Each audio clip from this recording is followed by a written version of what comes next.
Hello, you're watching the network Connecting State in One News. I'm Atar Bengia. So joining with me today is Mr. Joram Begi, sir, former Director, Higher and Technical Education, former CIC, that is Chief Information Commission. So, sir, what's your take on Viksit Bharat at the Red 2047 initiated by the Prime Minister Modi, emphasizing on youth education sector, education institution? Well, Viksit Bharat at the rate 2047, this is an initiative of Government of India, especially by the Prime Minister, Honorable Prime Minister Narendra Modi ji. Now, you must be seeing that India is a developing country. Everybody aspires to become developed countries. So there are certain examples in Asia. If you see Japan, Korea, Singapore, all this, or even Germany, they have met there. So those countries have at certain point called the turning point. Despite a lot of odds, say for example Japan, after Second World War, even the dropping of atom bomb at Nagasaki and Hiroshima. So they are a destroyed nation. But because of their determination and hard working and also love for the country, say they could over a few years, that is during 50s and 60s, they could develop. So similarly Korea and Singapore, I should say, is a share because of good leadership, good policies. The Singapore could also be developed. So these are the examples. They had their own turning point. So India, this is the India's turning point, especially this time. The way India is, making progress, and despite this, as for example, COVID-19, the whole world was suffering. And India also suffered a lot. But then India made it as an opportunity. Number one, that they made their own vaccine. Not only people of India were saved, but also they helped 78 countries throughout the world. Not only this, despite that when there was a recession of world economy because of the COVID effect, but India steadily progressed. That is the fastest growing economy they are maintaining. And if you also see other development taking place, like latest one, Chandrayaan, landing in the moon in the South Pole for the first time. And many other such development is taking place in the country. If you see being Arunachal, Delhi was very, very far off place those days. We used to go down to Guwahati, catch train or flight and reach Delhi. That was the time. Now you can, reach to Delhi directly from Itanagar in 2.5 hours time, and train direct connection, and many other, connectivity and road connectivity. Earlier even, zero. Almost 4-5 hours it used to take. Now it's hardly 2.5 hours you reach zero. Sappa. We used to go earlier via Tezpur, the Balakpong and 0 point, then this. And even at the worst, the 12 hours, 13 hours. But now you reach within 3-4 hours. So like that, even the Pasighat, there was no road connectivity. We used to go to Pasighat when we were a student, either by ferry from Dibrugarh or by train only connected. So now, everybody, it is Arunachal ease up connection. If you see this throughout the country also, the way India, the development is, taking place. So this is the turning point. The India can do it now.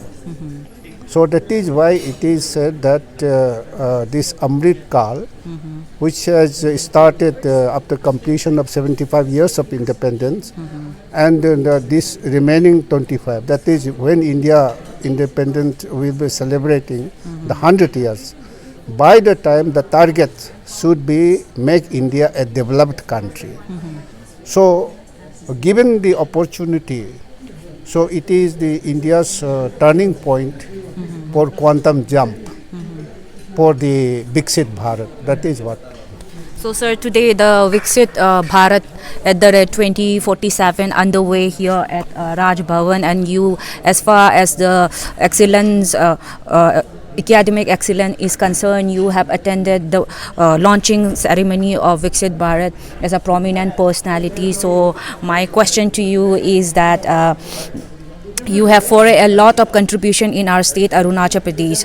What's your take on Viksit Bharat 2024 initiated by PM Modi, which is very much relevant to the first question that I've asked, like, do you think the mission would be successful in terms of year before, despite of so many things happening in our country, India?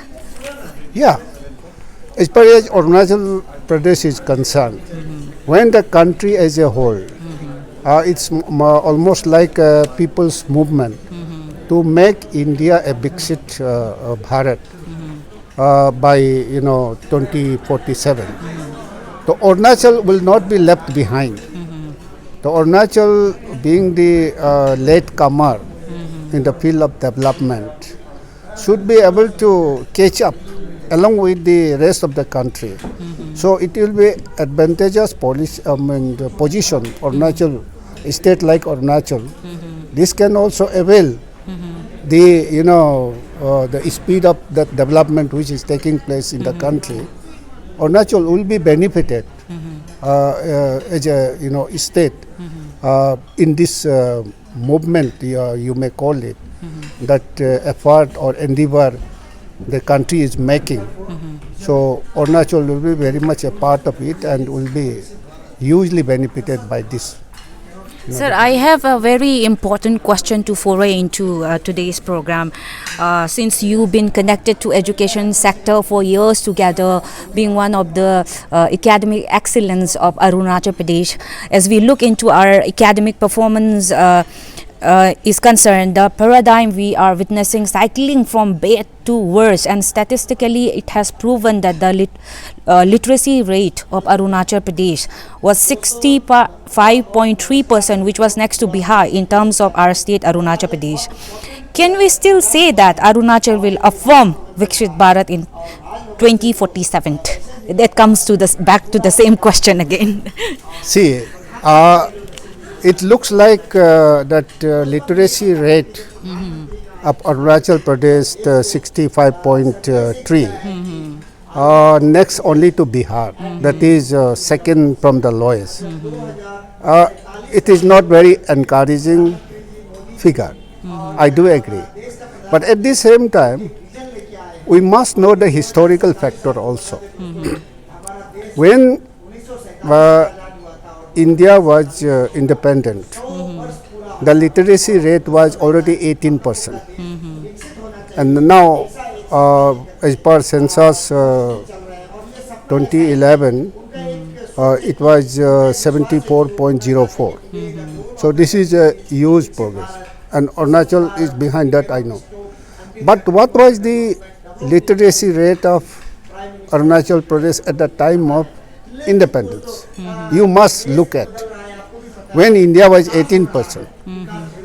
Arunachal, maybe it was almost 0% or quite negligible, because in 1951 census did not take place in Arunachal Pradesh.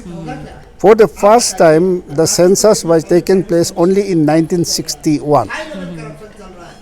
And in 1961, the literacy rate of Arunachal Pradesh was recorded as 7.23%. 7.23%, where the country's literacy rate was around 25%. So this is the the stage we have come, and now achieving 65.3 It's not bad. This is the consolation we get it. And So you mean that's a success point? yeah, it's a success point. It's not a, because the way we have come up. There's no dispute about No, the way we have come out, almost negligible percent of literacy rate at the time of independence. And by 2011, we have been able to reach, 65.3.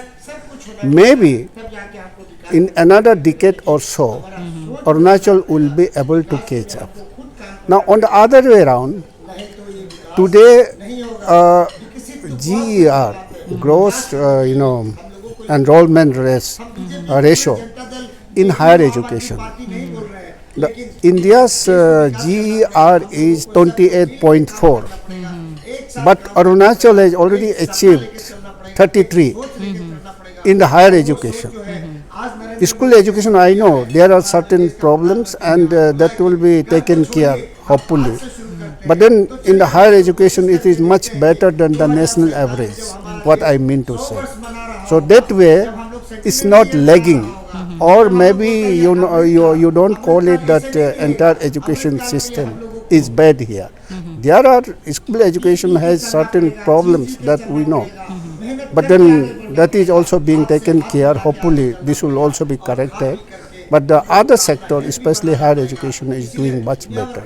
Sir, since we were talking about the education sector in our state, Arunachal Pradesh, in terms of the literacy rate, so on that note, I have one question. Education should be a national security. The same was stated by the governor. Academic performance depends on the grassroots level, and due to the poor economy, there comes the contrast in private and the government institute, and we can dispute on that. Can't we install smart digital class in even in the government school, because somehow there is a contrasting character among the private school and the government school. The government school is somehow deprived. We would want to know from you, because you hold one of the top-notch position in the education sector of our state, Arunachal Pradesh. Well, the performance of government school is, certain matter of concern. I also do not understand, because teachers are better qualified here. Their better salary is paid, and all other facilities also much better. Whereas these private schools, the teachers are lowly paid, and their qualification, all of them may not be highly qualified. So still they are doing better. Where is the, what is the reason? If you look at one thing, is that, sense of belongingness, sense of involvement, sense of dedication of the government. Maybe sometime they think that everybody's property is nobody's property. This kind of attitude, or maybe a leadership problem, or maybe a motivational inspiration, those things are not there. Otherwise, I wonder why they are not doing better. Whereas the private, as I said, that despite lowly paid, or maybe that not a compatible education qualification, are doing better, because they are private. After all, their sense of involvement, the management by the owners or whatever you call it, they are doing better. This is the reason. So we need to look at, especially the school education, that teachers are to be taken care more. As for example, you have schools in the interior place, no proper classroom, no accommodation, teachers' quarter. But how they are expected to maintain regularity, punctuality in that particular school? So that way it affects the entire the school system, maybe discipline, or maybe academic achievements, or the activities of the school. So these are the certain areas that our stakeholders need to take care. And another thing is that too much of interference from the public in the name of government, maybe from the bureaucratic or even from the politicians. So this is one area. Whereas the private, that interference is not there. It is a private kind of a management. And here the public management, everybody. So these are the certain areas that make difference. Sir, okay, I have one closing question. When we talk about Viksit in English, that means advance and development in terms of industry and technology. And one of the students came up on the podium and she spoke about she highlighted about the mental health as well. So can we expect taking care of mental health of the student as well? And the last question revolves around the first question again. Will Arunachal Pradesh in particular affirm and achieve Viksit Bharat by 2047? See, in my opening remark, I made mention that to be a developed countries, what are the attributes? We need to know it first. Or what are the criteria to be a developed country? So these are, that is high GDP, then industrialization, then advanced technological infrastructure, maybe developed financial system, maybe high life expectancy, and maybe a well-developed education system. These are the 6, criteria I understand. But within this, all those smaller, this Honorable Governor has said, the security. I will also put that the stable political stability. That is, if coalition government or that government is not running properly, or even if there is a stable government but policies are not proper, so it needs a stable government, that is political stability. You might be seeing that underdeveloped countries, military coup takes place, say for example Myanmar. Now many other, or maybe this all African and West Asian countries. So those are not taking place because the stability is not there. Say for example Pakistan, there is no political stability. So India fortunately is having political stability. So that stability is one. And the other one is that not merely stability but also policies, pro people, pro development. So all those things has to be there. So along with that, when you have a political stability and you have a sound policy and all, then the security, social security. Security not only of the border security. Border security is a must, as Honorable Governor has said. But also the internal security and also, investor. Maybe the domestic investor or maybe the foreign investor. They will see what they are investing money. Will it be secure? So that security kind of thing need to be there. Then only it can progress. Secondly, the mental health. When we are talking about the life expectancy, so many healthy nation. It has to be a healthy nation. In a healthy nation, the healthy people should be there. So here very much this mental health is also included. So it is a part of that social sector. Maybe you call it education, maybe health. These are very important. So that mental health also comes here. Sir, it was great having sitting beside you next to a very prominent personality who is one of the excellence in the academy sector, and we are very happy to have interacting you, and thank you so much, sir, for joining with the network. It's a privilege.